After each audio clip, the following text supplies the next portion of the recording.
قال موسیٰ علیہ السلام نے کہا انہو یقول، بے شک اللہ فرماتا ہے، انہا بقرتن، بے شک وہ ایک گائے ہے، لا ذلول تثیر الارض، اس کو سدھایا نہ جاتا ہو، یعنی اپنا کام کاج کرانے کے لیے اس کو ٹرین نہیں کیا گیا ہو، ٹھیک۔ تثیر الارض، نہ زمین جوتنے کے لیے استعمال ہوتی ہو، ہل چلانا، ولا تسقی الحرث، نہ کھیتی کو پانی دینے کے لیے۔ تو پھر کیا مطلب ہوا؟ ڈرائنگ روم میں بیٹھی رہتی ہوگی بس، نہ ہل چلانا ہے نہ پانی دینے کے لیے، یعنی ساری کنڈیشنز لگائی اللہ نے۔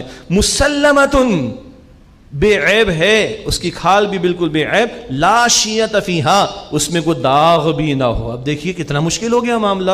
قالوا الآن جئت بالحق، کہنے لگے اب آپ ٹھیک بات لے کر آئے ہیں، اب تو کارنر پہ آ گئے نا، ساری جوابات آ گئے۔ فذبحوها، پھر ان لوگوں نے اس گائے کو ذبح کیا، وما كادوا يفعلون، اور لگتا نہیں تھا کہ وہ ذبح کریں گے۔